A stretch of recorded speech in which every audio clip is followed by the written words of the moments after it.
안녕하세요. 저는 풍박사고요. 안녕하십니까. 저는 미스터 정입니다. 네, 오늘 할 이야기는 오늘은 좀 정치 쪽으로 좀 가야 될 것 같습니다. 예. 사실 경제가 지금 난리고 예. 지금 이렇게 되는데 예. 그 다음에 이제 지금 이 녹음하는 시점에는 한일 정상회담이 있었는데 예, 이제 맞습니다. 거기서 아주 굴욕적인 외교를 했다고 지금 난리를 치고 있는 이 상황에서 예. 우리 그 정치랑 관련해서 많은 식견을 가지신 우리 미스터 정의님의 고견을 들어보도록 하겠습니다. 예. 자, 지금 시점이 지금 시점 우리나라의 가장 요구되는 뭐냐, 국민과 국가에 요구되는 게 뭐냐면 사실 개혁이에요. 예. 근데 다만 이제 기존의 개혁이 아닌 좀 보다 근본적 혁명적 개혁이 필요하다. 그래서 뭐 다 때려잡자 그런 게 아니라 옛날의 개혁은 돈도 깨끗하게 했어요. 근데 지금의 개혁은 좀 더 표현하자면 뭐 어떻게 보면 좀 이상하게 생겼지만 이제는 포용할 수 있어야 된다. 이 생각 있는 사람들이 하나같이 요구하는 게 뭐예요? 이제는 이제 한민족 중심의 그런 고정관념에서 벗어난다 이거예요. 왜 이런 주장을 하냐면은 뭐 이 사람들 이런 얘기 저런 얘기 하지만 사실 내가 느끼기에 가장 간단하다 이거. 이제 우리는 미국을 대체해야 된다. 가장 심각한 문제가 기존에 미국이 주도하던 미국 중심의 질서는 이제 무너지고 있다. 미국이 처음부터 미국이 잘못한 것도 있지만 처음부터 잘못된 질서였다. 아마 이 얘기를 듣자마자 그럼 친일하자는 거냐, 와 물러가라 뭐 이런 소리 갑자기 들리기 시작하는데요. 맞아요. 핵심 내가 말한 게 그게 지금 나라 망치고 있다. 그런 고정관념을 버리고 사람들이 하나씩 주장했지 다양성을 포용할 줄 알아야 된다. 친미 중심의 이런 사고방식에서 벗어나야 된다는 사람들이 주장하고 있고, 그렇다고 반밀하라는 게 아니라 미국도 좋고 중국도 좋고 러시아도 좋고 인도도 좋고 하여튼 세계의 다양성 있게 포용하는 나라가 돼야지 발전한다 이건데, 저는 그보다 한 발 더 나가 더 중요한 거를 좀 얘기하고 싶다 이겁니다.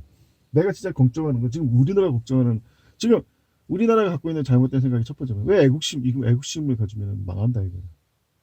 그럼 매국심을 가지라. 그게 아니라 우리나라만 생각하는 그런 더러운 애국심, 이 쪽발이 같은 애국심을 버리자 이거예요. 온 인류와 지금 전 세계가 당면한 문제를 마치 내가 당사자인, 내가 주인이고 내가 마치 미국인 양 느끼면서 이걸 해결할 생각을 해야지. 우리나라만 살겠다? 그게 쪽발이적인 더러운 저질방식이다. 저질적인 애국심.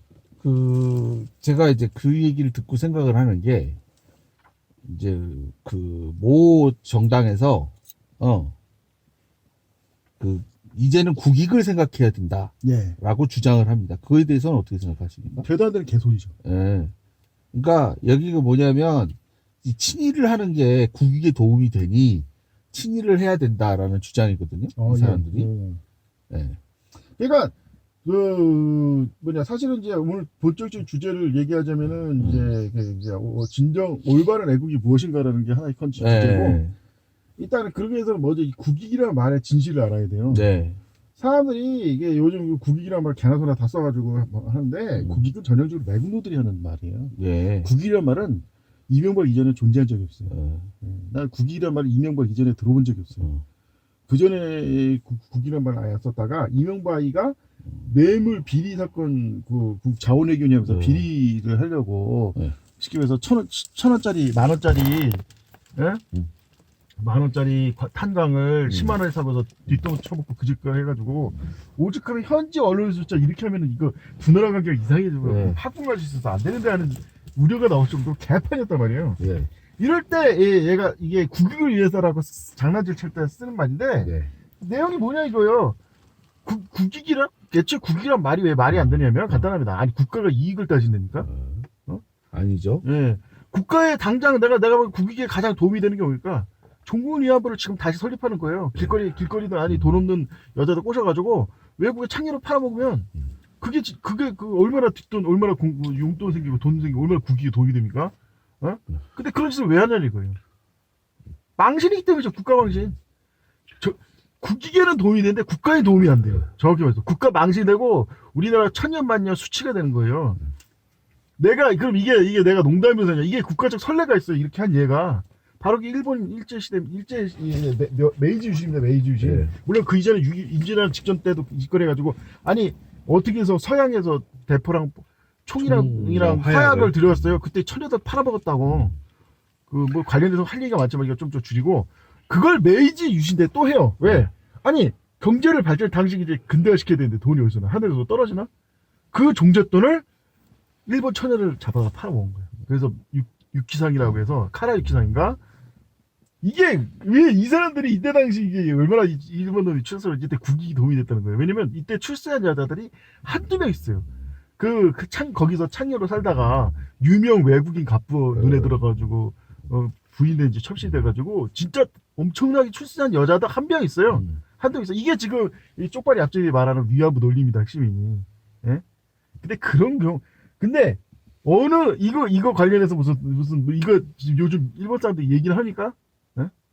다 숨기기 극복하지. 이게 관련해서 어느 정도 일화가 있냐면 이제 임진왜란 끝나고 독고가 막바왔으면서 이제 외국에 교류하려고 사신단을 보냈는데 항구를 그때는 이제 교통이 발달 안 해가지고 항구를 중간중간 들려야 되잖아요. 깜짝 놀란 거예요. 가는 곳마다 반쯤 먹은 일본 처녀가 길거리에 앉아가지고 몸을 팔고 있었다는 겁니다. 예? 아니 항구에 들리고 가는 곳마다 있었다는 거예요 다. 예? 근데 제일 수치스러운 게 뭔지 아십니까? 제일 쌌대요. 아니 실제로 얼마나 일본 사람들이 이 여자들 자기 일본 처녀들을 잡았다 임진왜란 때 그래가지고 우리나라 조선인들도 외국에 많이 노력 팔려간 게 이 루트가 있어가지고 팔아나는 거예요. 어? 그러니까 한두 번 해본 솜씨가 아닌데 제일 중요한 건 쌌는데 어느 정도 쌌냐? 흑인의 4분의 1 값을 팔아먹었다는 거예요. 시세가.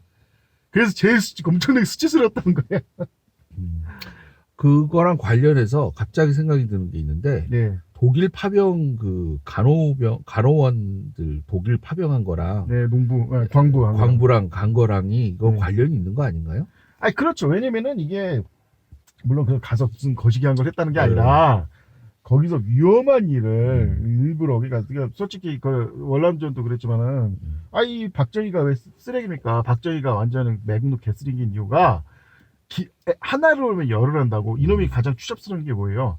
당시 그 우리나라 물가랑 미국 물가 다르지 않습니까? 네. 그래서 당시 사망자 임금을 이게 당시 최명신 장군인가 아주 훌륭한 장군이 월급을 맞춰서 해가지고 우리나라 사람들이 그때 냉장고도 월남전에서 냉장고도 가져오고 막 공원세도 그런 거 있지만 당시 사망자 보상금도 거의 비슷하게 책정을 했다는 거예요. 근데 그걸 박정희가 몰래 삥땅 쳤다 이놈이. 그러니까 이 하나를 보면 열을 한다고 얘가 무슨 애국이 다 아니 왜 삥땅 쳤어? 국가를 위해서 삥땅 쳤다 이거 이놈들이. 예?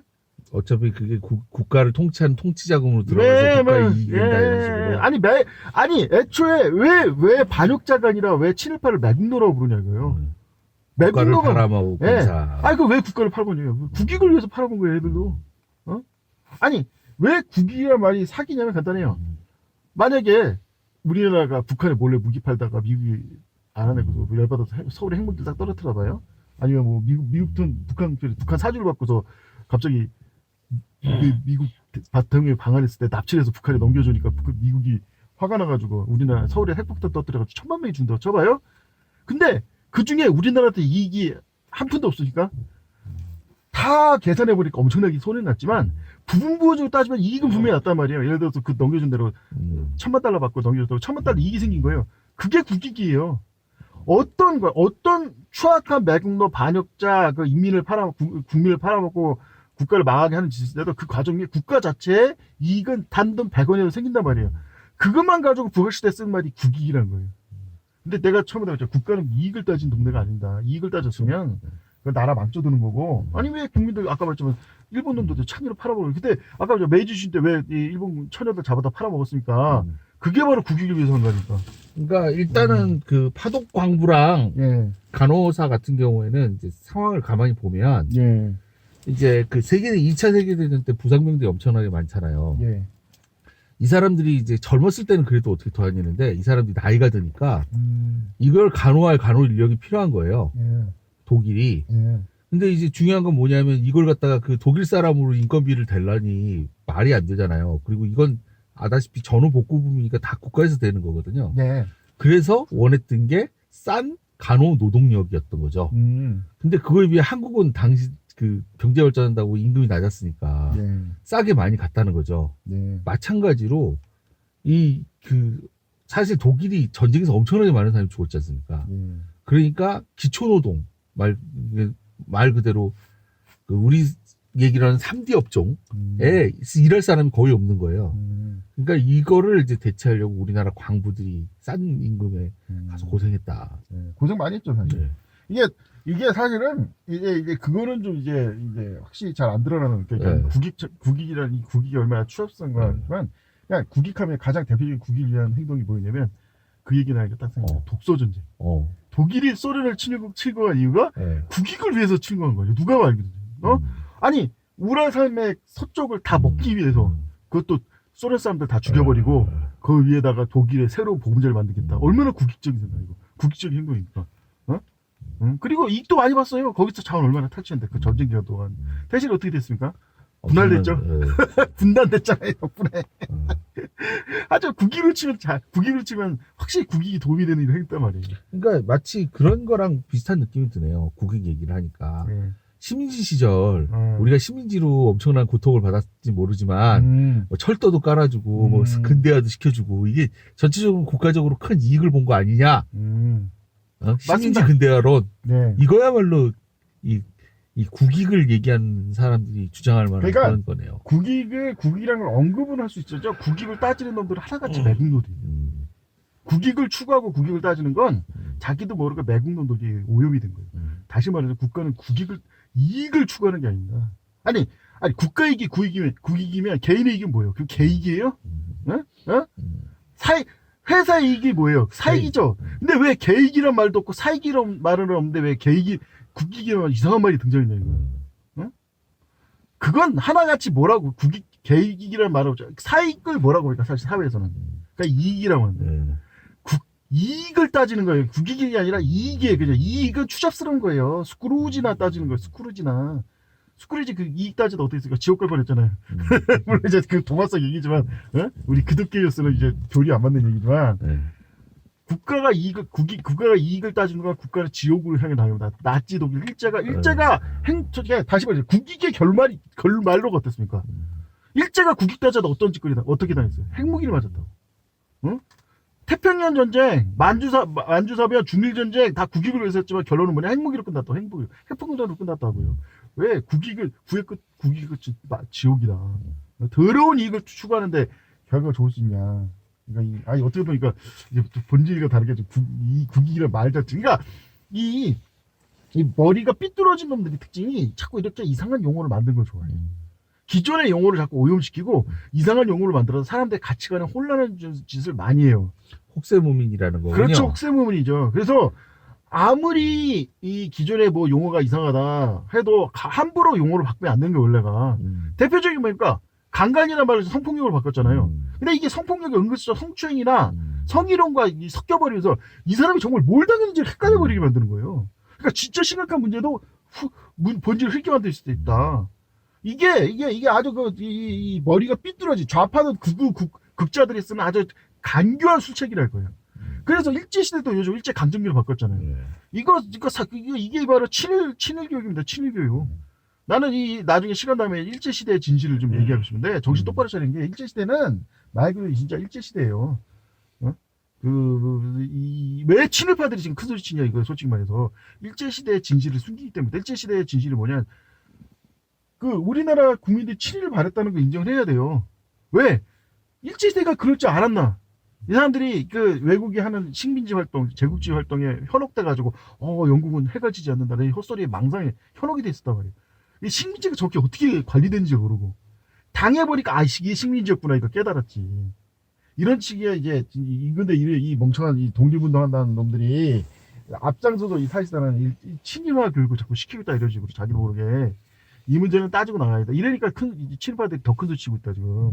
근데 이 문제는 좀 복잡해지니까 너 오해 살 수 있으니까 좀 더 자세히 설명하고 이제 본질적으로 와서 지금 현재 우리나라 당면한 문제의 본질은 뭐냐 이겁니다.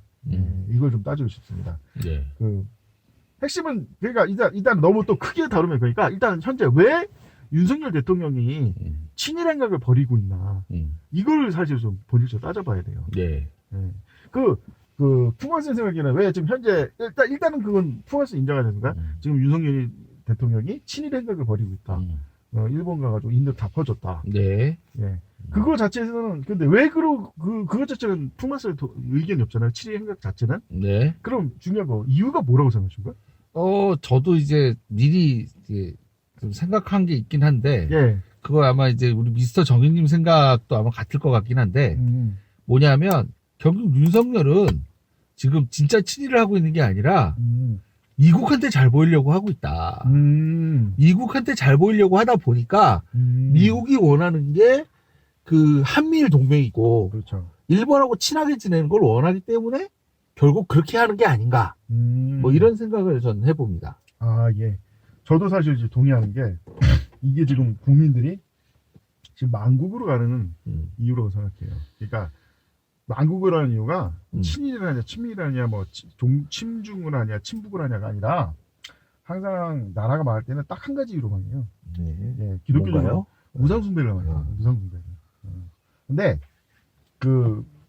당연히 그게 핵심 이유지만 그럼 우상숭배의 또 본질은 뭐냐? 그보다 본질적인 현실적인 문제로 하면 진실을 부정해서 망한다. 저는 이 관련해서 이제 이 백제가 어떻게 망했습니까? 당시 이제 당나라랑 신라가 협공을 하니까 이 국가가 풍전 등하에 이게 빠지자 충신들은 이제 그동안 귀양 보냈던 충신들한테까지 가서 이 문제를 얘기하는데 하나같이 똑같은 답을 해요. 탄현하고 어디가 있어요? 육지에서는 뭐 탄현이고 바다에서는 어딘데 여기를 그냥 틀어 막아라. 소수 병력을 어떻게 모든 병력을 통해서 여기 두 군만 막아라. 그럼 여기서 시간이 지체되는데 지들 대군 끌건데 얼마나 시간 금방 떨어지면 끝난다. 여기만 막아라. 하나같이 똑같이 말했다. 근데 내부 회의를 거쳐서 거기를 넘어가기 다음에 싸우기로 결정을 내린 거예요. 가장 머저리 같은 결정을 내린 거죠. 왜 이런 결정을 내렸냐? 아니 자기가 기왕 보는 사람들한테 그 말을 듣고 했다고 하면 민심이 내가 이럴 줄 알았지 이 쓰레기들 이렇게 나갈까봐 그거 욕 들어먹기 싫다고 그 의견을 무시한 거예요. 이게 보니까 진실을 인정하지 않는 그게 사실 이게 모든 나라가 다 마찬가지예요. 어떤 나라도 망할 때 진실다. 독일이 망할 때도 어떻게 망했습니까? 독일 패망 그 당일날 전날이가 당일날 이 소련군이 여기까지 들어왔으니까 그래 그러면 지금 예비대 누구 보내서 막어 이렇게 틀어봤는데 그때 그 유명한 장면이 그 예비대는 사실 없는데요. 그러니까 왜 없으니까 사실 다 뻥친 거예요. 있는 걸 뻥친 거예요. 하도 히틀러 각각해서 자꾸 뭐라고 그래가지고 그거 듣기 싫다고 예비대가 멀쩡한 걸로 사기쳤던 거나 지금까지 하니까 막 히틀러가 노발대면서 막 난리치는 짤이 유명하잖아요. 그게 무슨 유명한 짤들이 많잖아요. 애플이 망할 때도 사이버펑크 망할 때도 그 짤 이용해서 지금 사이버펑크 매출이 떨어지겠습니다. 그러면은 잘해서 출시면 되잖아. 이거 버그를 아직 못 고쳤습니다. 아니 버그를 못 고쳤다고 그걸 왜 속였어 이렇게 이런 식으로 그런 것처럼 거짓말하니까 어떻게 대처가 돼? 거짓말을 했는데. 그래서 우리 국민들이 이제 진실을 받아야 돼. 진실이 뭐냐? 몸통은 따로 있다. 몸통은 따로 있다.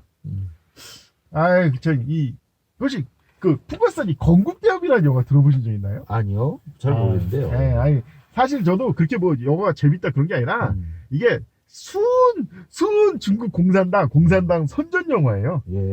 건국대업이 뭡니까? 중화민국. 그러니까 당신 대만은 장개스 지금 대만 정부 장개석이가 다스리던 중화민국이 중국을 다스리고 있었잖아요. 근데 이 중화민국을 대항해서 이 빨갱이들이 중국 빨갱이 새끼들이 이제 공산혁명을 쉽게 반란을 일으켜가지고 이제 어떻게 해서 멸망했나, 어떻게 해서 중국 공산당이 정권을 탈취했나를 총말 이제 반란을 시작을 해서 쭉 다룬 내용이에요.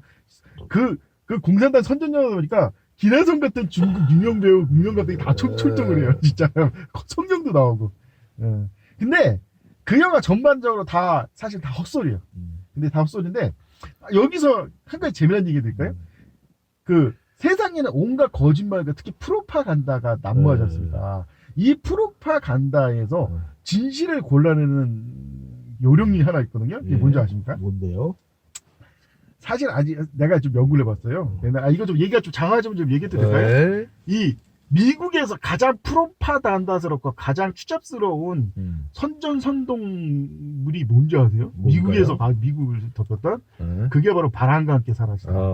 바람과 함께 사라지다가 남부의 그 남부를 정당성을 위해서 그 작가가 저치풀로 만든 추잡스러운 선전선동물이고 이거에 대해 분노한 쿠엔틴 타란티노가 만든 영화가 바로 장고 리바이벌이에요. 장고라 그 장고 원래 장고는 이제 이태리 배우가 나가지고 이제 백인들끼리 총질하고 원 복수한다고 총질하는 그런 내용인데 퀸틴 타란티노가 리바라는 이 장고는 흑인 노예가 이 백인들을 이제 백인 이 농장 중 싸운다는 얘기예요. 근데 이 영화를 이제 평가를 내는 거 보니까 이제 얘기가 많이 장황해졌지만 좀 얘기하고 싶어요. 재밌더라고. 당시 이 흑인 노예를 다 부려먹던 놈들의 추잡스러운 실제 인들을 다 까발렸다. 이게 뭐냐? 이 흑인 노예 제도의 가장 아이러니한 게 뭐냐면, 아십니까? 흑인 노예를 잡아들인 주로 흑인 노예를 잡아다가 노예를 팔아오는 사람들이 흑인들이라는 거. 이게 그러니까 미개한 부족 전쟁 과정인데 전리품이 생기죠. 포로가 걔네들 데려다가 흑인 항구로 데려갔다가 흑인도로 팔아먹고 돈 받아오는 거예요. 근데 그거는 뭐 안 다뤘지만 그 다음에 미국에서 이제 흑인 노예 갔을 때 흑인 노예를 부려먹었던 사람들이 대부분 백인 하류층 노예층 시켜 농도 출신들 엄밀히 대부분 특히 아일랜드. 그래가지고 바람과 함께 사라지다도 사실은 미화를 한다고 했지만 그 출신 배경을 따지니까 그렇다는 거예요. 그 스칼렛 오하라 아버지가 아일랜드 농노였어요. 물론 신분해방했다고 하지만은 당시 아일랜드 감자 그 기근 사건도 아시죠? 이놈들이 이제 그 감자 기근 사건도 그것도 좀 이왕 나오게 얘기하죠. 간단히 설명하면 하도 착취를 많이 할까 당시 세금은 감자에 안 붙었다는 거예요. 그래서 아일랜드한테 개나 소나 다 감자만 재배했다는 거예요. 먹고 살려고. 근데 막상 감자만 재배하니까 감자에 심각한 벽이 딱 가니까 먹을 게 없었다는 거예요. 나머지는 다 잉글랜드 놈들이 다 갈취하고. 그래서 800만 인구 중에 200만 명이 굶어 죽고 200만 명이 미국으로 넘어와서 나중에 그 아일랜드 이민자 중에 누구지? 케네디가 대통령이 되잖아요. 바로 그 아일랜드인이라는 거예요. 그 농노. 그런데 얘가 이 아일랜드로 넘어온 사람들이 이 특징이 뭐냐면 그렇게 귀족 거기에 혈육이 돼가지고 귀족 행세하고 싶어서 그 스칼렛 오하라 엄마는 프랑스의 몰락한 귀족감. 이렇게 결혼해가지고 흑인 노예들 데려다가 딱 옷 입는 거 보세요. 옷 입는 거 보면은 우리가 뭐 서부 영화에서 보던 뭐 보난자라든지 무슨 그 로라 잉글스 무슨 뭐죠 그 초원의 집 거기 나온 사람들 좀 있지 않죠? 중세 귀족처럼 입고 다니는 거예요. 다 그 무슨 빅토리 르네상스 그 루이 14세 풍으로 입고 다니잖아요. 그래가지고 사실 남북 전쟁이 진짜 원인은 노예해방이 아니라 이 귀족 행세를 꼴보기 싫은 북부 그 개혁 민주주의자들이 남부 귀족 사기비 귀족들을 몰아내는 귀족. 그래서 이게 왜 이걸 내가 언급을 했냐면 거기 보면 디카프리오가 농장주 나오지 않습니까? 디카프리오 농장주가 입고 있는 것도 걔도 무슨 그 귀족처럼 입고 있지만 실제로는 무식한 쌍놈이었다는 거예요. 이거를 거기 묘사를 영화를 했냐면 거기 그 흑인 노예를 도와주는 이 독일인이 있어요. 이 독일이 왜 독일이냐면 독일이 당시 개혁적인 루터의 땅에서 개혁적인 이제 반 귀족주의 했던 사람이고 이 사람이 그래서 일부러 이 사람한테 뭐라고 무슨 프랑스어를 딱 물어보니까 약간 멀뚱멀뚱 있는 거예요. 프랑스어도 못하는데 무슨 귀족이냐 이렇게 깐 거라 이거 그게. 그래가지고 이제 이런 추악한 이 남부 귀족들의 실체를 미화한 가장 대표적인 그 프로파간다 사기 영화가 바람가는 사람이다. 그래서 보면 알죠. 거기서 나온 흑인들은 다 멍청하고 심지어 너무나도 충성스럽고 심지어 남북전쟁 벌었는데 남군에 참전해서 북부 시계에서 양아치들을 싸운다 뜨레기 양아치들이랑 싸운다 막 함구 막 그런 식의 이게 묘사가 계속 나오고 근데 여기서 내가 이 얘기를 왜 하냐면 아까 말했죠 핵심은 그러니까 아까 말했죠 프로파간다에서 진실이 가려는 거 이게 복잡하지만 간단할게요. 자기에 대한 묘사는 한없이 하지만 적에 대한 비판은 나름대로 날카롭고 정직해요. 이게 보통 내가 본 웬만한 프로파간다는 다 그래. 그래가지고 거기서도 북부 전쟁의 실체를 모르고 합니까? 사실은 이제 그동안 우리가 알고 있던 북부 전쟁 실체가 이제 북쪽은 산업이 발달하고 이쪽은 농업이 발달했는데 농업에 있던 인력을 빼다가 북쪽에 노동자를 쓰려고 했다든지 여러 가지 과정 중에서 이런 문제가 이런 걸 지적하는데 그런 거 되게 날카롭다 이거예요. 그런 것처럼 상대방에 대한 지적은 볼만하다. 어쨌든 그래서 건국 대협에서 예. 예. 다른 거 다 필요 없어. 다른 거는 다 그냥 공산당 만세하는 대단다는 개소리 그 쓰레기 같은 모택동이 무슨 뭐 엄청난 상황을 하는데 다 그 개소리고 그 건국대 영화를 내가 이제 왜 중국했는데 딱 한 장면 보는데 엄청난 감명을 받았어요 진짜. 말씀하세요. 예. 진짜 중국 사람은 대단한 게 이 중국이 지금 망쪽으로 들었지 않습니까? 나에게도 누가 봐도 이 중앙이도 좀 망한다. 그래서 당시 중화민국의 황태자였던 장개석의 아들이 어떤 사람들이 이름이 기억 안 나지만 진짜 최고 천재를 찾아가요. 모사를 정치적으로 뛰어난 모사를 찾아가서 아니 어떻게 하면 예, 중국을 살릴 수 있는지 물어봐요. 야, 근데 내가 놀리게 너무나도 명쾌하고 간단한 답을 내놓는 거예요. 아, 중국을 구하려면 간단하다. 민심을 잡으면 된다. 그럼 민심을 어떻게 잡냐? 물가를 잡으면 된다. 그럼 물가를 어떻게 잡냐? 물가를 주도하는 거는 상해 물가다. 근데 상해 물가가 지금 요동치고 있다. 왜 상해 물가가 요동치고 있냐? 이놈 어떤 놈들이 사재기 같은 걸 얘기해서 상해 물가를 가지고 장난질을 치고 있다. 빨리 상해로 가서 이 장난질 치고 있는 새끼들만 다 잡아주면 민심을 잡고 민심을 잡고 군국을 구했었다. 와, 깜짝 놀란 거예요.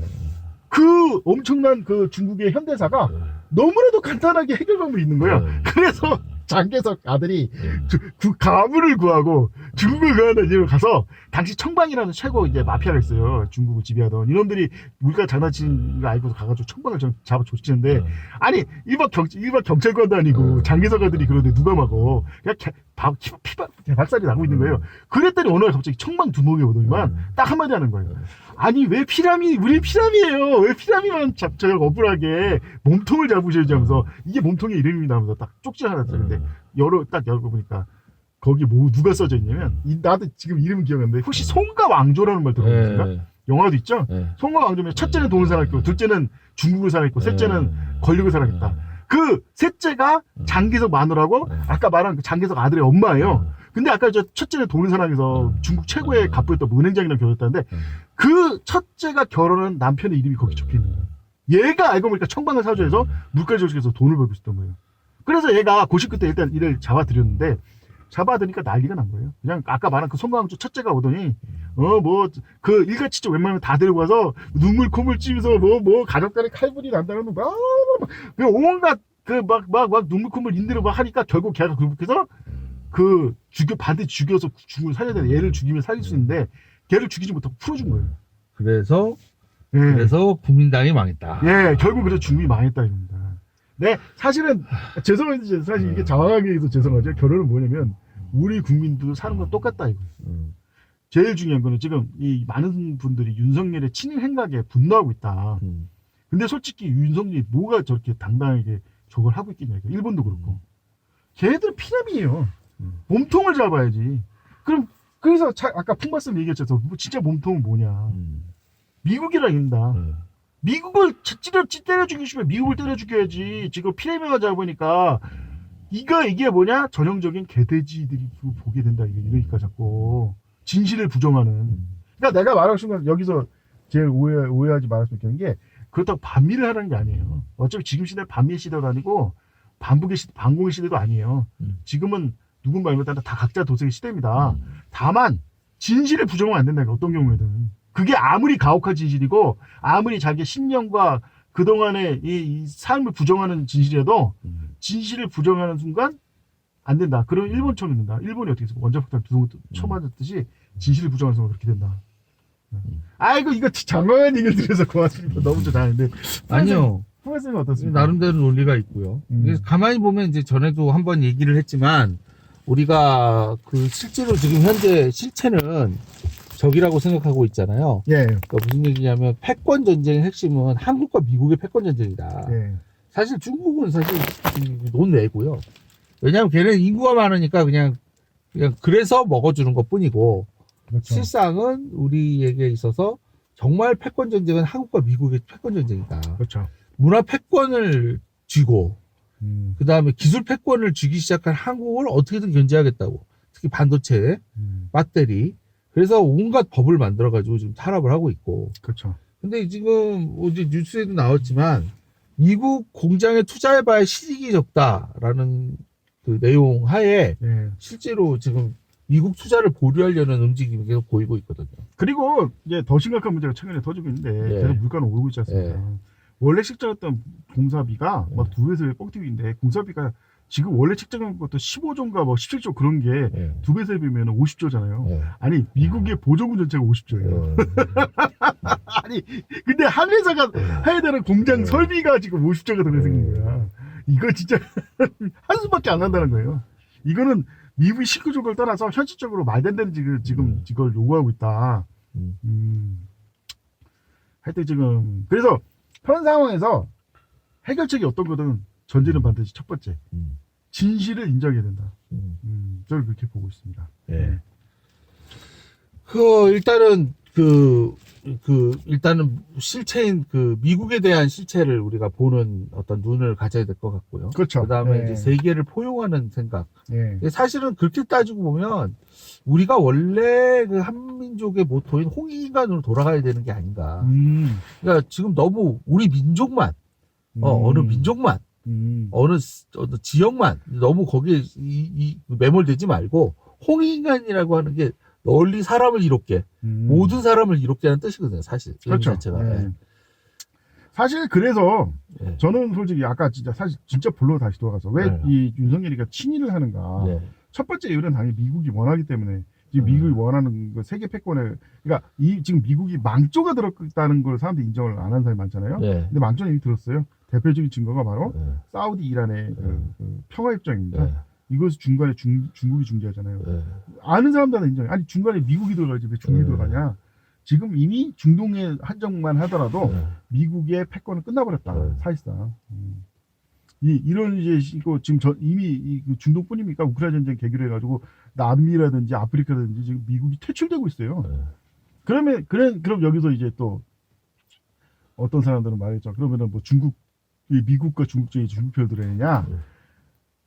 내가 말하신 거는 첫 번째 윤석열이 지금 이 친일 행각을 벌이는 첫 번째는 미국의 하지만 두 번째는 뭐냐면 이게 윤석열이 중요한 게 아니라 대한민국 정반에 뿌리내리고 있는 친일 습성을 이제 배제해야 된다. 그러니까 친일파는 뭡니까? 친일파는 일본만 하는 게 친일파잖아요. 근데 내가 보기에는 이 친일파보다 무서운 게 그 친일적 인간들이에요. 근데 이게 우리 이 조선이 망하면서 국가 전반에 이 친일적 사고방식과 친일적 습성이 뿌리내렸다. 이게 친일잔재, 진짜 말 그대로 이건 일제잔재. 내가 왜 일제시대라는 용어를 바꾼 게 잘못됐냐면, 일제시대의 핵심은 우리나라가 일제화된 걸 말해요.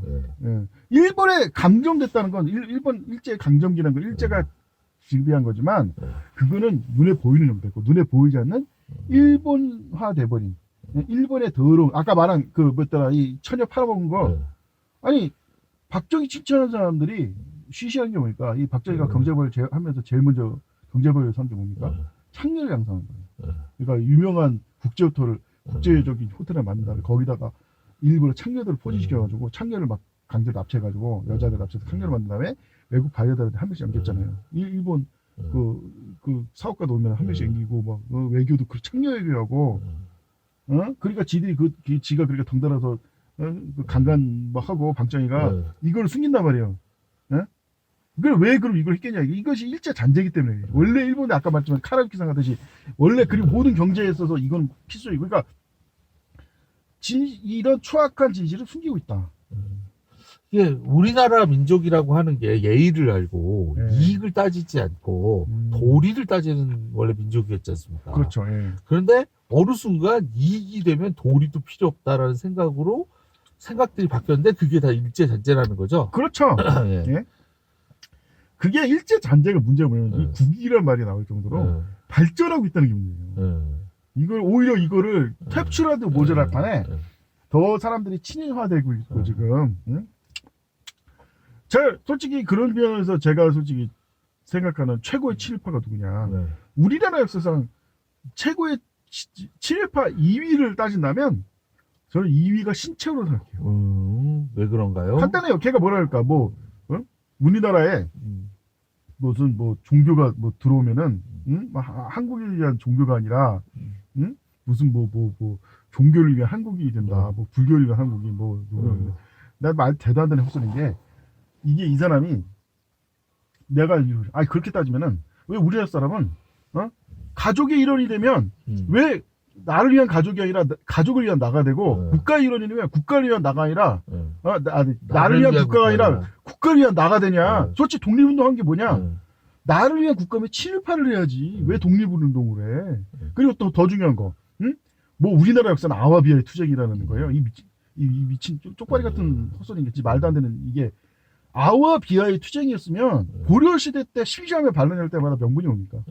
고려시대, 신라시대 때 고구려 부운동, 백제 부운동 하면서 국가가 내전 입사하는 거예요. 그게 아와비아의 투쟁이에요. 그러니까 이거는 조선이 워낙 통치를 잘해가지고 모든 사람이 나는 조선 백성이라고 인식이 바뀌어서 그렇지.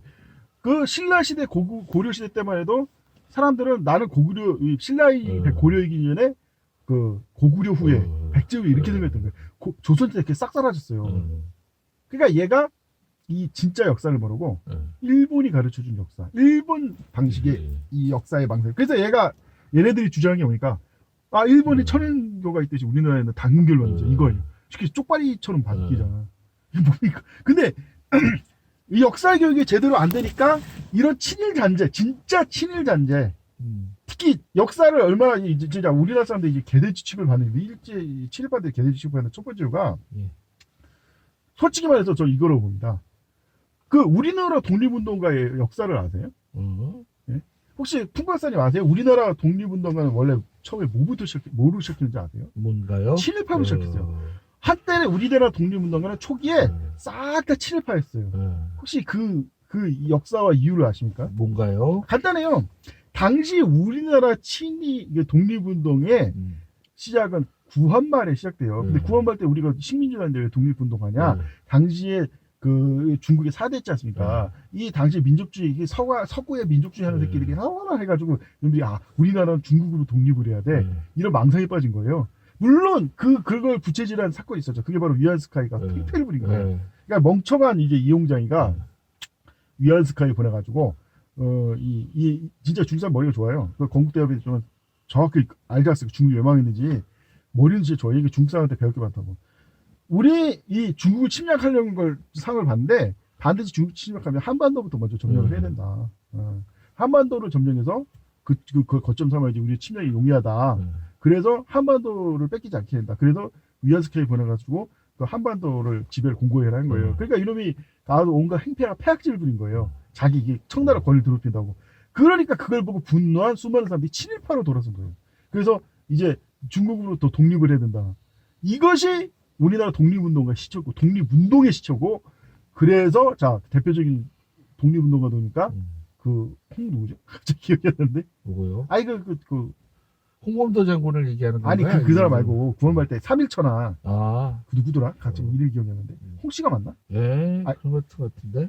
걔가, 그 궁궐에 난입해서 당시 관료들 막 죽이고 해가지고 정권을 탈취했는데 일본이 도와줄 거 생겼는데 일본이 막 배를 때리고 모른 척 해보니까 3일 청나라 군대 가서 다 진압해버리잖아요.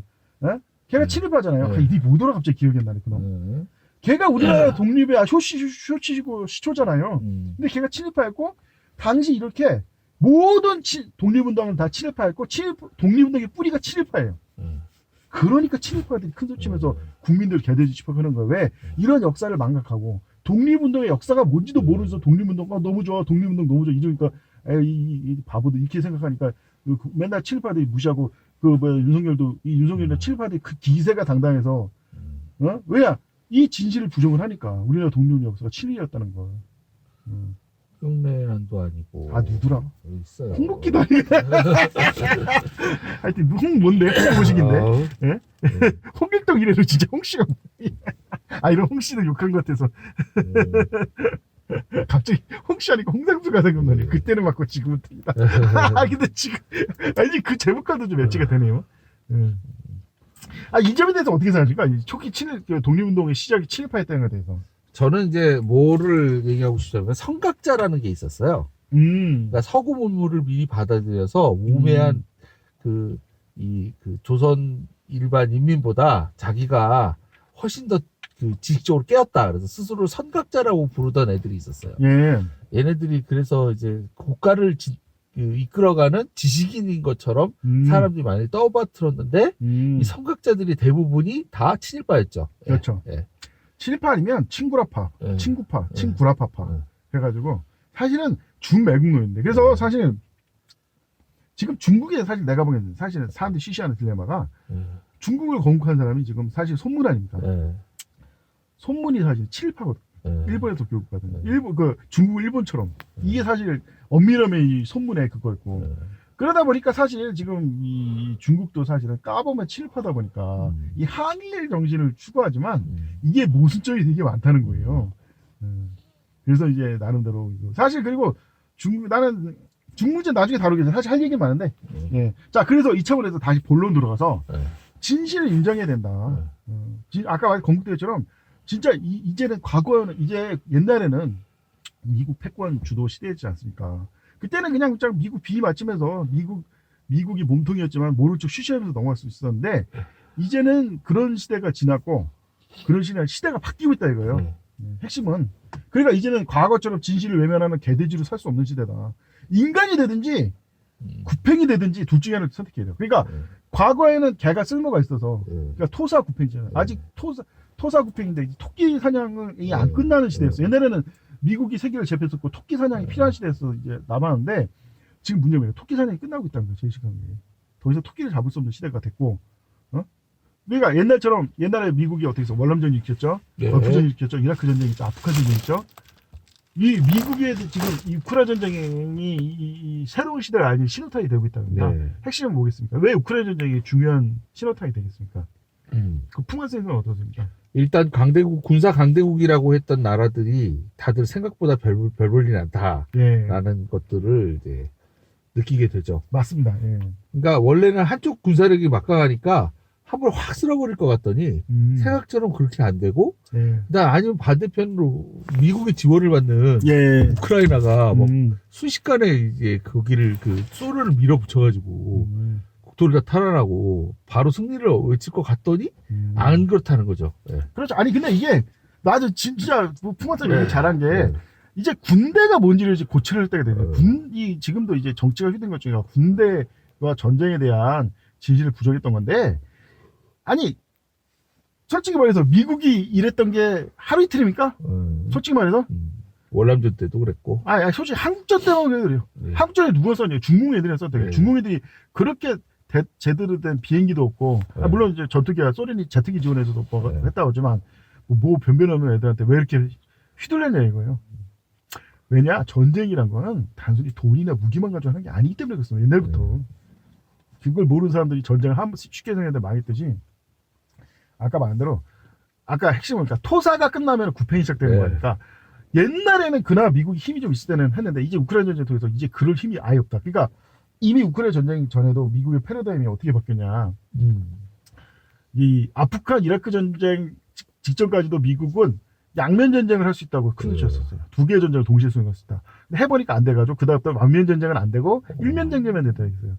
근데 우크라이나 전쟁 결에서 이건 일면 전쟁은 고사고 아예 전쟁을 못 하겠다. 그게 지금 실체가 드러난 거예요. 아예. 그나마 지금 일면 전쟁은 안 되고 해공군을 이용한 타격은 좀 가능할 것 같다라는 게 지금 미국 지르지만, 사실 이제 그 시대도 좀 있어 끝나지 않습니까? 초음속 미사일하고 드론이 확장되면서. 그래서 쉽게 해서 이제 토사가 끝난 거예요. 토사가 끝나면 구팽이 시작되지 않습니까? 그 대표적인 구가 누구냐, 개가 누구냐, 미국의 개가. 여러 나라가 있지만 다른 애들은 유럽 같은 애들이야 뭉쳐있고 그렇지. 일본은 지정학적 중요성이 있지. 구팽이 시작되면 제일 먼저 먹힐 개가 바로 대한민국이래요. 지금 제 시간에. 이미 사실 한 번 당했지 않습니까? 경제전쟁, 옛날에 소련이랑 경제전쟁 했을 때 소련이랑 전쟁이 끝나고 제일 먼저 먹힌 나라가 어디냐 이거예요. 바로 대한민국의 IMF였다 이거예요. 진짜 눈 뜨고 바보같이 당했죠. 자, 그런 것처럼 이제 이 대한민국의 지금 구팽이 시대가 열린 거 아니냐. 그리고 구팽의 시발적인 반도체법, IRA, 그리고 좀 있어 반도체 지원법 계속 나오면서 계속 법적으로 이제 대한민국의 반도체를 먹고 있다. 여기에 대해서는 어떻게 생각하십니까? 이 실제 반도체법이나 IRA법에 대해서는 어떻게 생각하십니까? 뭐 진짜 뒤통수도 이런 뒤통수가 없죠, 사실. 통수를 많이 쳤죠. 그리고 지금 사실 우리나라의 어떤 경제 근간이 되는 것들인데 예. 그걸 갖다가 이렇게까지 몰아붙이는 거는 정상적인 방법이 아니라고 생각해요. 예. 예. 특히 이제 반도체가 또 반도체인데 어. 이제 뭐 자동차, 배터리. 배터리 예. 그리고 대중무역 다 지금 압박하고 있는데 솔직히 이 반도체법을 이 핵심은 반도체를 이 미국이 먹겠다는 거잖아요. 네. 근데 사실은 진짜 전문가들은 네. 그보다 더 심각한 문제를 지적하고 있어요. 미국의 진짜 심각한 문제. 음. 반도체를 먹겠다는 게 중요한 게 아니라 먹을 수도 없어서 먹으려고 한다는 어. 그게 진짜 심각하다 이거죠. 왜냐? 어. 근데 나는 그 사람들은 사실 네. 아까 말했지만 미국에 직접적으로 비판하는 걸 무서워해서 그 정도까지는 얘기했지만 네. 거기서 내가 말한 내용의 본질은 뭐겠습니까? 네. 제일 중요한 건 미국이 제정신이 아닌 거예요.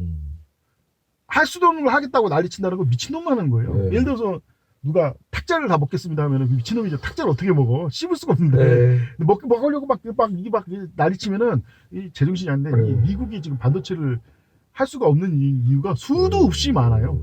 인건비도 안 나오고 인력도 없고 관리도 안 되고 미국 요즘 정신 상태로는 그 제일 심각한 거. 그 미국 길거리 가면은 동네마다 노숙자가 넘쳐나죠.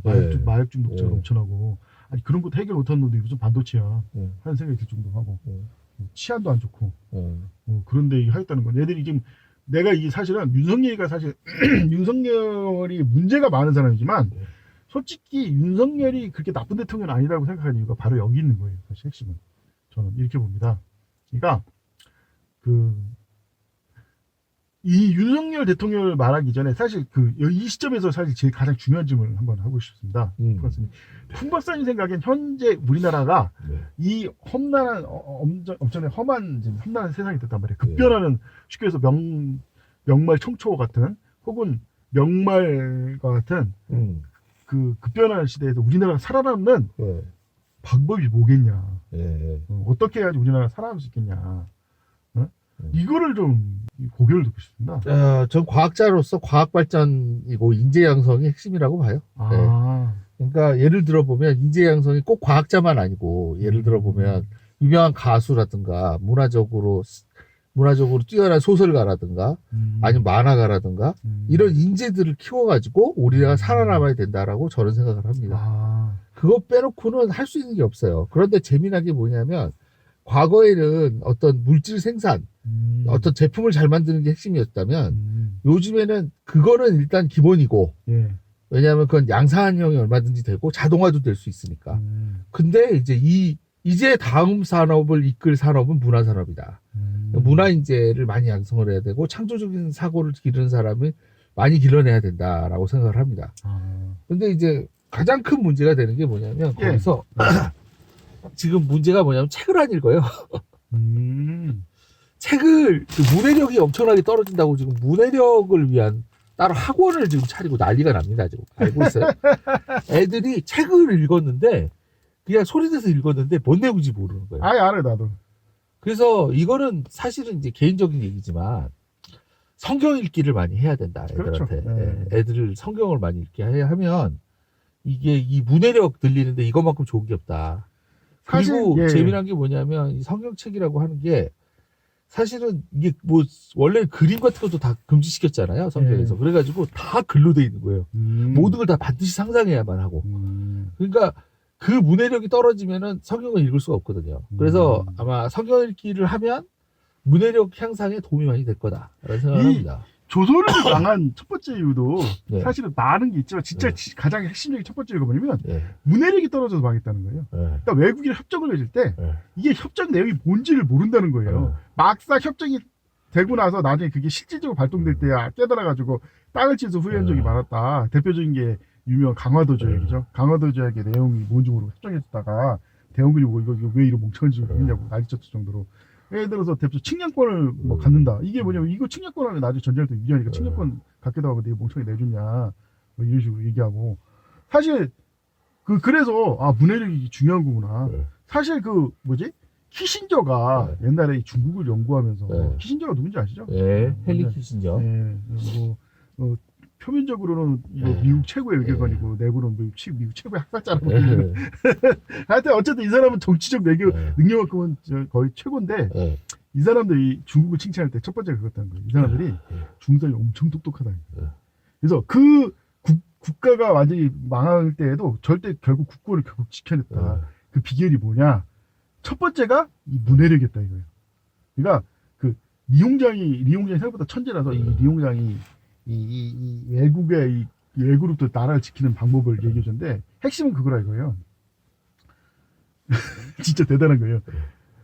이 조약 결국 핵심은 조약이라 조약을 어떻게 잘 맺느냐? 잘 맺는 이유가 뭐냐? 첫째, 못 알아듣는 척하라 이거예요. 예? 예? 뭐라고요? 예? 예? 아, 금강을 다 내놓으라고. 예? 금을 달라고? 여기 금 여기 있는데. 아니, 그게 팔 수 있는 거라 나라고, 이 사람아. 아, 이렇게 하니까. 예? 뭐라고요? 이거 하는데, 아, 진짜, 이렇게 대쳐, 때려쳐. 이런 식으로 못 알아듣는 척하라. 하지만, 정말 못 알아들으면 큰일 난다, 이거. 그러면, 금강 접근권만 주세요. 하면은, 예? 그걸 접근권을 줄 수 있지. 이게 멍청한 소리 아니고, 예? 뭐라고요? 접근을 하라고요? 말을 달라고요? 이렇게 계속 하자. 못 알아들으면 안 된다. 이해는 할 수 있죠. 못 알아듣는 척 해라. 이게 핵심이다. 그러니까, 이해를 할 수 있어야, 그러니까 제 문해력이 있어야 된다 이거예요. 실제 그걸 해서 중국이 이 국가를 지켰고, 그래서 할 때 어떤 계략을 썼냐면, 이 나라 저 나라 막 서구 열강이지 않습니까? 열강, 여러 나라잖아요. 이 나라 저 나라 다 조약을 맺어버려요. 그러니까, 지들끼리 하다가 계속 지들끼리 부딪혀가지고 서로 사이가 갈라지고 어떻게 일이 안 된다.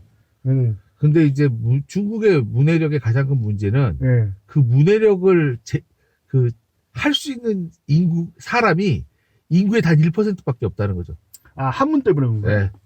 문자가 어려워가지고. 반대로 근데 그만큼 1%밖에 없지만 전체 인구가 10억이 넘으니까 그런 부류가 1000만 명이 넘는다. 네, 그렇죠. 그러니까 이게 장점에서도 단점이에요. 그만큼 나머지 9억 9천만 명이 통제가 잘못되면 중국 공산화처럼 돼버리고 통제만 잘하면 어쨌든 중화민국이 다시 건국돼서 중국이 국권을 되찾을 수 있다. 그러니까 문명이 너무 많다 보니까 사람들이 글자를 알고 문해력이 정말 뛰어난 사람을 지도자로 세우고 나머지는 그냥 다 몰라. 그 사람이 알아서 잘하겠지. 이렇게 되는 거죠. 그래서 그게 중국의 한계죠. 저는 이런 걸 볼 때마다 항상 느끼는 게 우리나라 사람들이 진짜 심각한 게 역사 교육이 근본적으로 잘못되어 있다는 거예요. 첫 번째가 우리나라 역사에 가장 잘못된 건 첫 번째가 일제시대를 잘 안 가르치잖아요. 일제시대를 잘 가르쳐야지 일제시대만 잘 연구했어도 지금 이놈들이 하는 게 지금 일제 식민화를 대신 제한한다는 걸 알 거고 또 하나가 뭐냐면은 구한말을 안 가르치잖아요. 구한말에 우리나라의 학문에 있던 게 왜 예를 들어서 우리나라에 왜 이 친일파가 늘어났냐면 그 이유 중에 하나가 이 중국이 생존했던 생존법을 우리나라 써먹으니까 아니 자꾸 이상하게 조선왕조를 매군으로 착각하는 거예요. 조선인들이. 아니 왜 중국은 성공하고 우리 조선은 실패했냐 이거예요. 중국 똑같이 여러 나라랑 조약을 맺어버리셨어요. 일부러. 그래가지고 오히려 국걸 실제로 그래가지고 동학 이놈들이 반란만 안 일으켜서 동학 쓰레기 이 친일파 새끼들이 동학이 친일파인데 이것도 나중에 시간 나겠죠. 어째 동학이 반란만 안 일으켜서 우리나라는 지금까지 독립이 보존됐을 거예요. 동학의 반란 때문에 결국은 서로 나라 너도 나도 군대를 침투해가지고 이제 나라가 망했는데 그때 군대를 못 보낸 것도 중국이랑 똑같은 수법을 써서 그렇습니다. 우리나라가 여러 나라가 저러니까 이게 잘못하면 프랑스, 영국 다 끌어들이게 생기니까 서로 무서워서 군대를 못 보내고 있었는데 이게 맨 처음에 청나라에 군대 파병 요청하면서 이게 난리가 난 거예요. 핵심은 근데 그걸 통해서 마치 조선왕조가 매국노 착각해가지고 친일파가 걔네들은 다 친일파가 된 거였대. 그 여러 가지 친일파가 된 이유겠지만 이런 것처럼 우리나라 사람들이 어떻게 보면 똑똑한 것 같아서 순진한상이 너무 많았다. 헛똑똑이들이 너무 많았다. 근데 우리나라 같은 경우는 작지만 강한 이유가 한글 덕분에 거의 그냥 소위 말해 문해력을 가진 사람의 수가 99.9%예요. 아니 근데 아까 지금 문해력이 떨어진다고 했으니까 이게 또 아이러니 또 한글 덕분이라는 얘기도 있어요. 한글로 인해가지고 너무 글을 쉽게 하니까 진짜 글 자체를 열심히 연구하는 거를 잘 안 하는 경우도 많다. 그러니까 글을 잘 안 읽고 사람들이 다 뭐냐면 미디어, 멀티미디어. 사실 이게 정확히 어떤 거냐면 제가 좀 아는데 이 카톨릭이 이 교인들을 지적 능력을 장악하기 위해서 어떤 짓을 했냐면 성경은 지금 옛날에 성경 읽으면 불태워주겠잖아요. 요즘은 성경은 만들기도 하지만 해석은 만들듯이 카톨릭 신부를 통해서 하게 되는 거예요. 그러니까 어떤 글 자체가 그걸 해석하는 게 따로 있지 않습니까? 그 해석권을 지금 장악한 거예요. 그런 것처럼 지금 사람들이 왜 문학이 떨어지냐? 어떤 글을 읽을 때 글 자체에서 그걸 느끼는 게 아니라 해석을 남한테 맡기는 거예요. 근데 문제는 이게 어디서 시작된 거는 국어교육에서 잘못됐다. 사람들이 시작하는 거예요. 글 자체를 보고 알아서 자기가 느낀 점을 각자 하는 게 아니라 이 글은 이런 뜻입니다. 이렇게 해버리 이런 식으로 교육을 시켜버린다는 거예요. 주입식 교육이에요. 예, 그러니까 뭐 이런 뜻이라는데 정작 그 글 쓴 사람이 봐도 해괴왕칙한 논리가 난무한다는 거예요. 이게. 그러니까 국어교육이 개판이 망조가 된 왜냐면 사실 이해가 되는 게 네. 국어 교육이 쉬운 게 아닌데. 그쵸? 네. 네. 자, 그 사실 이제 따로 번외로 봐야 되지만 핵심은 이제 아까 네. 그 과학만 하더라도 과학 발전에 있어서 전문가들이 하나같이 얘기하는 게 있어요. 네. 그 역사적으로 증명돼 정말로 과학을 발전시키고 싶으면 가장 중요한 게 그거라요. 해외 인재를 영입해야 된다. 실제로 미국도 독일의 수많은 과학자들이 나치의 박해를 피해서 망명하면서 과학이 엄청 발전하지 않습니까? 이거는 어느 나라나 다 마찬가지예요. 그리고 외국에서 기술자를 받아들여야 돼요. 근데 우리나라 사람들 아까 말했죠. 우리나라의 그 애국시 나라 망친 줄 알아. 외국인을 배척하는 경향이 있다. 근본적으로 이게 우리나라의 인재가 못 들어오는 이유 중에 하나. 이거를 막 지적하는 경우가 있다 이거는 사실. 근데 이제 사실 오늘날 이 친일 문제 또 본질도 이걸 718을 이용해서 왜 외국인 배척하냐는 식으로 해서 또 쪽발이 세력을 유입하려고 한다 이거예요. 그러니까 여기서 이제 균형을 맞춰야 되는데 이게 어렵다. 균형을 맞추는 게. 외국은 받아들이되 쪽발이를 배제해야 되는. 그리고 배제하려면 명분이 있어야 있고 배제할 진짜 이유가 뭔지 알아야 되고 이런 거는 이제 이 옛날처럼 수박 겉핥기식 교육은 안 된다. 이제는 진짜 본질을 찾는 교육으로 왜 일제를 배제해야 되는지를 이해를 해야 된다. 사실 일본을 배제한 이유는 사실 아주 간단해요. 이것은 워낙 문화적 유사성이 가깝기 때문에 하면 안 되는 겁니다. 간단해요 사실. 무슨 얘기냐. 예를 들어 미국에서 파는 피자를 우리나라에서 팔려고 하면 그게 팔릴까요? 안 팔려서 한국식으로 바꾸죠. 왜냐 미국 피자는 피자가 식탁 말이에요. 그걸 누가 배달할 거면 그걸 한국 사람이 먹겠냐 이거예요. 그 기름진 거 미국에서 만드는 무슨 이상한 초코바인데 초콜릿 고기 우리가 사람은 우리가 채식 위주의 식사를 한 사람도 있어서 기겁을 할 만한 거. 근데 우리나라는 그래서 솔직히 이 햄버거만 해도 우리는 옛날 미국 무슨 킹 버거킹은 머리통만한 햄버거를 팔지만 우리나라 손바닥만 햄버거를 팔지 않습니까? 물론 치사한 것도 있지만 어쨌든. 근데 일본은 한국이랑 유사성이 있어서 그냥 일본 걸 통째로 가져오는 경우가 있고 이것이 알게 모르게 근본적인 문제를 일으킨다. 이게 그래서 일본은 배척을 해야 되는 게 이유가 그거예요. 오히려. 그러니까 실제로 보면 원래는 이제 일본의 상류 문화가 있고 하류 문화가 있는데 일본의 상류 문화는 그냥 한국 문화예요. 알아요. 저도. 한국인이 가서 상류층을 이뤘기 때문에. 근데 지금 현재 우리가 경계해야 될 건 뭐냐면 일본 하류 문화인 거죠. 그렇죠.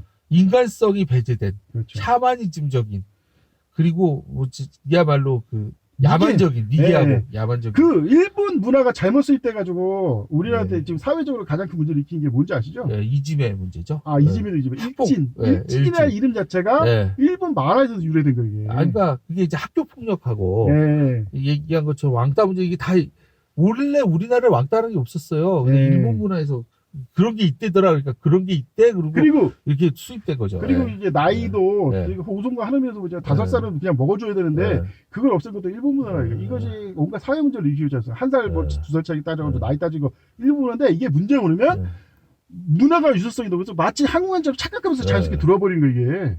그래서 일본 문화는 특히 일본은 배제하고 조심해야 된다. 유사성이 너무 높아가지고.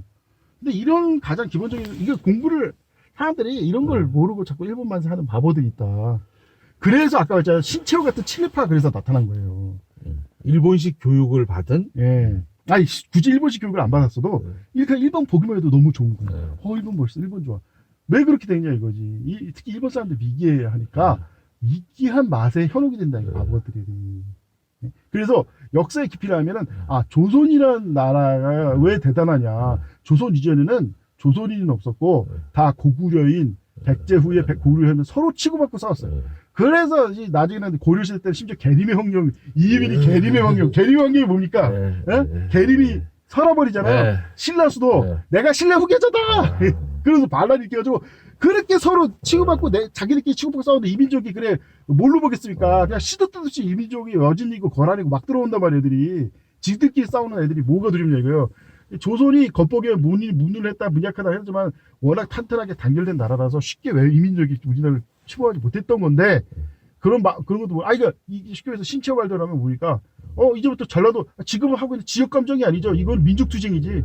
아와 BA 투쟁. 나는 전라도, 너는 경상도. 그래서 죽어라 경상도, 죽어라 전라도, 대통령 무조건 전라도. 우리가 납니다. 이 병신짓을 하게 되는 거야. 진짜 말대로 하면.